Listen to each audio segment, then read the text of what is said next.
విజయవాడలో భారీ మోసం వెలుగులోకి వచ్చింది. ఒక కిలాడి లేడీ ఏదైతే చిట్టీల వ్యాపారం అంటూ కూడా అందరి దగ్గర ₹1 కోటి కుచ్చుటోపి పెట్టిన పరిస్థితి కనపడతా ఉంది. బాధితులందరూ కూడా భవానీపురం పోలీస్ స్టేషన్ వద్దకు వచ్చి అయితే కంప్లైంట్ ఇవ్వడానికి ప్రయత్నించారు. ఎఫ్ఐఆర్ కూడా నమోదైంది.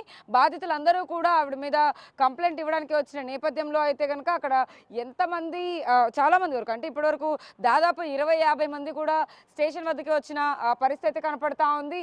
ఆ లేడీ ఎవరైతే ఉందో ఆవిడ ఇప్పటికే దాదాపుగా 2000 మందికి పైగానే వాళ్ళందరి దగ్గర కూడా డబ్బులు తీసుకున్నట్టుగా కూడా సమాచారం అంతా ఉంది. అందరి దగ్గర కలిపి దాదాపు ₹1 కోటి వరకు కూడా మోసం చేసినట్టుగా తెలుస్తూ ఉంది. ఈ మధ్యకాలంలో విజయవాడలో ఇలాంటి మోసాలు చాలా జరుగుతున్నప్పటికీ కూడా ప్రజల్లో ఇంకా ఎందుకు అప్రమత్తం కాలేదు అనేది ఇంకొక ప్రశ్న.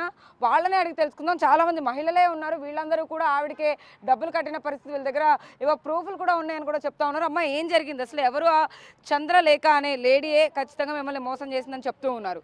ఏం జరిగింది అసలు? ఎప్పటి నుంచి డబ్బులు తీసుకుంటారు? 8 నెలల నుంచి డబ్బులు తీసుకుంటుంది మేడం.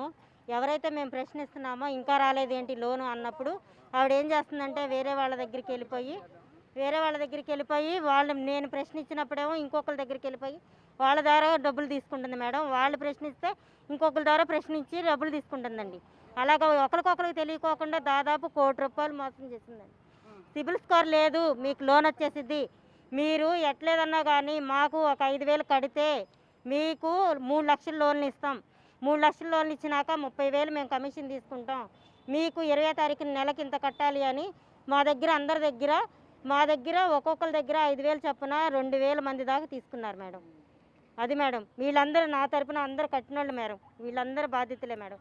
ఇప్పుడు నేను ఫోన్ మాట్లాడి మీరు ఈ లోన్ ఎలా వస్తుంది ఏంటి అన్నప్పుడు ఈవిడేనండి చంద్రలేఖ. చూడొచ్చు ఈ ఫోటోలో మనం ఏదైతే ఒక లేడీని చూస్తున్నామో గ్రీన్ కలర్ చుడిదార్, ఆవిడే చంద్రలేఖగా వీళ్ళందరూ చెప్తూ ఉన్నారు. దాదాపుగా 2,000 మందికి పైగానే వాళ్ళందరూ కూడా డబ్బులు కట్టినట్టుగా కూడా మనకు సమాచారం అంతా ఉంది. చూడొచ్చు ఒక్కొక్కళ్ళ దగ్గర కూడా డబ్బులు కట్టినప్పుడు ఏదైతే ఆ లెటర్కి సంబంధించి ఆ లేఖకి సంబంధించి కూడా ఒక నోట్ ఎలా రాసుకుంటారో అలా రాసుకుని కూడా డబ్బులు తీసుకున్నట్టుగా అర్థమవుతుంది. చాలా మందికి కూడా లోన్లు వచ్చే ఏదైతే ఉంటుందో ఆ ప్రక్రియలో భాగంగా సిబిల్ స్కోర్ తక్కువగా ఉంటుంది. సిబిల్ స్కోర్ తక్కువగా ఉన్నప్పుడు వీళ్ళకి లోన్లు ఇస్తామంటూ కూడా లోన్ల ద్వారా స్టార్టింగ్ డబ్బులు తీసుకునే ప్రయత్నం కూడా చేసిన పరిస్థితుల్లో అయితే ఆవిడ అందరి దగ్గర కూడా డబ్బులు తీసుకుందని కూడా చెప్తా ఉందని. మీ దగ్గర ఏమని చెప్పింది, ఎప్పుడు డబ్బులు తీసుకుంది, మీరు ఎందుకని ఆవిడని అప్రోచ్ చేయరు, ఎందుకు నమ్మాల్సి వచ్చింది? ఒక 1 మంత్లో మీకు లోన్ వచ్చేసిద్ది, మీరు సిబిల్ స్కోర్ లేకుండా మీరు ఓన్లీ పాన్ ఆధార్తో మీరు కట్టుకోవచ్చు, వీలుగా ఉంటుంది అంటే సిబిల్ లేని వాళ్ళం ఆశపడ్డాం,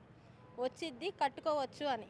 ఇలా ఇంత ఫ్రాడ్ చేసిద్ది అనుకోలేదు. ఒక్కొక్కళ్ళ దగ్గర 5,000 చొప్పున ఇలా పేదవాళ్ళ దగ్గర తీసుకొని పరారైపోయింది. మేము 2 సార్లు ఆమె ఇంటికి వెళ్ళి కన్సల్ట్ చేసాం. మాకు డబ్బులు ఇవ్వండి, గొడవ ఏమొద్దు, మా డబ్బులు మాకు ఇచ్చేయండి చాలు, మాకు లోన్ వద్దని కూడా తిరిగాం. అయినా సరే ఆమె పరారీలో ఉంది. ఇప్పటికి కూడా ఇంతవరకు స్టేషన్కి కూడా రాలేదు ఆమె. ఇప్పుడు ఎఫ్ఐఆర్ నమోదైందా? ఇక్కడ నుంచి ఇక్కడే ఉన్నాం. రాత్రి ఎఫ్ఐఆర్ కూడా పెట్టారు. నిన్నటి నుంచి మేము ఇక్కడే ఉన్నాం. అయినా సరే తను ఇంతవరకు కూడా ఇక్కడికి అటెండ్ అవ్వలేదు. ఇక్కడికనే కాదు, ఈ చుట్టుపక్కల ఎక్కడున్నాం మేము అన్నా సరే తను రాదు. డబ్బులు ఇస్తామంటేనే వచ్చి తీసుకొని వెళ్ళిపోయింది. రీసెంట్గా 1 మంత్ క్రితం కూడా ఐడీలు చేపిస్తానని చెప్పి మళ్ళీ మనిషి దగ్గర ₹1000 చొప్పున తీసుకుంది. ఐడీలు అంటే ఏం ఐడీలు అండి? చేసిందా, ఇచ్చింది ఏమైనా ఉందా మీ దగ్గర ఐడి? ఒకటి సేల్ మార్కెట్ అని షాపు, అదేంటి పేరు, షాప్ సీలో పెట్టామని పెద్ద పెద్ద బిజినెస్ల పేర్లే చెప్పింది. అది ఏంటి అంటే ₹1000 కట్టారంటే మీకు వచ్చేస్తే డబ్బులు అని చెప్పింది. రీసెంట్గా కూడా తీసుకుంది. అంటే గుడ్డిగా ఎలా నమ్మవలసి వచ్చింది? ఆమెను ఎవరైనా పరిచయం చేశారా? ఆమె స్వతహాగా మీ దగ్గరికి వచ్చి ఎవరు పరిచయం చేశారు? సార్ ఫోటో కూడా ఉంది, వాళ్ళ సార్ ఫోటో కూడా ఉంది. ఆయనని చూపించింది మాకు. ఎవరని చెప్పింది? మధు సార్ అన్నారు, కిరణ్ రెడ్డి. ఆమె చిట్టీలు ఏవైతే డబ్బులు తీసుకుంటుందో అవన్నీ కూడా అతని ఆధ్వర్యంలోనే జరుగుతుంది. అవునండి, ఇదిగోండి ఈయన. చూడొచ్చు మనం ఫోటోలో ఎవరైతే ఒక వ్యక్తి ఉన్నాడో మధు, అతని పేరు మధు రెడ్డి అనేసి చెప్తూ ఉన్నారు. అయితే ఆ ఫోటోలో మనం ఏదైతే చూస్తున్నామో అతని నుంచి కూడా వీళ్ళందరికీ పరిచయం, ఆయన ద్వారా వీళ్ళందరినీ పరిచయం చేసుకుని ఒక్కొక్కళ్ళ దగ్గర కూడా డబ్బులు తీసుకుని దాదాపు ₹1 కోటి వరకు కూడా కుచ్చుటోపి పెట్టిన పరిస్థితి అయితే ఉంది. దాదాపు మైనర్ మహిళలు కూడా ఇక్కడ చాలా మంది మైనారిటీ. చెప్పండి మేడం, అసలు ఏం జరిగింది, మీరు ఎలా నమ్మారు? ఈ నిన్నటి నుంచి మేము చేసిన సర్వేలో మాకు తెలిసింది ఏంటంటే తన జీవితం ఇది. మాకు తెలియక మేము ఆమె ట్రాప్లో పడిపోయాం. అంటే ఏంటి, ఏం చేస్తుంది మిర్చి? ఆ పని చేసుకునిద్ది. ఇప్పుడు జనాల డబ్బులన్నీ కాజేసి ఇల్లులు కొన్నాను, ఫ్లాట్లు కొన్నాను అని అబద్ధాలు ఆడేసి మనుషులతో ఆడుకుంటుంది. పేదవాళ్ళంటే ఇష్టం అని చెప్పి పేదవాళ్ళనే ముంచేసింది. మాకు ఎలాగైనా కొంచెం టీవీ ద్వారా అయినా మాకు న్యాయం చేయండి. మీరు చెప్పండి అమ్మా, మీరేం డిమాండ్ చేస్తున్నారు? ఇప్పటికే కంప్లైంట్ కూడా అయ్యింది, ఆవిడ ఏమైనా మాట్లాడిందా మీతో? మాట్లాడింది, ఇప్పుడు దాకా కూడా మాట్లాడుతూనే ఉంది. మొన్న ఏమో సోమవారం వస్తాను, ఇచ్చేస్తాను, మనుషులకి అందరికి ఇస్తాను, చెక్ ఇచ్చింది, ₹1,00,00,000 చెక్ ఇచ్చింది 100 మందికి, నా మనుషులకి. వేరే వేరే వాళ్ళకి వేరే నాకు వేరే. ఏదో ఇదిగోండి చెక్కులు, ఫేక్ చెక్కులండి, అవన్నీ ఫేక్ చెక్కులే. చూడొచ్చు చెక్ని మనము అబ్జర్వ్ చేస్తే కనుక చంద్ర లేఖ అని చెప్పి కూడా ఇక్కడ సిగ్నేచర్ ఉంది. ఇదంతా ఫేక్ చెక్ అని కూడా వాళ్ళు చెప్తూ ఉన్నారు. ఏదైతే చైతన్య గోదావరి గ్రామీణ బ్యాంక్గా ఇక్కడైతే మనకు కనపడతా ఉంది, ఆవిడ పైన సుజాత అనే ఒక లేడీకి అయితే కనుక 80,000 చెక్ రాసి ఇచ్చినట్టుగా కూడా మనకు అర్థమవుతుంది. ఆవిడ సంతకం కూడా చాలా క్లియర్గా అయితే మనకు కనపడుతున్న పరిస్థితి. చెప్పండి. ఇప్పుడైతే గట్టిగా మేము అడుగుతున్నాము. 20,000 వేసేయండి, 30,000 వేసేయండి, ఇప్పుడు అయిపోతుంది. ఇప్పుడే మనిషికి 20,000 30,000 అలాగని ఎంతమంది జనాభా అయితే చాలా మంది ఉందండి. నా మనుషులు ఒక్కరు బయటికి రారు, నేను ఒక్కదాన్ని వాళ్ళందరి మీద. నేను ఒక్కదాన్ని ఏం చేయాలి, నాకు భర్త కూడా లేడు. అమ్మ ముండే ఏమో ఇస్తానని నాకు అలా ముంచింది. 50 లక్షలు వచ్చేస్తాయి, ఇప్పుడు వేస్తాను, రేపేస్తాను, ఇలాగని అసలు మాయే తినేసింది. ₹1,00,00,000 మాయే తినేసింది. పోలీసులు ఏమంటున్నారు? కంప్లైంట్ తీసుకున్నారు?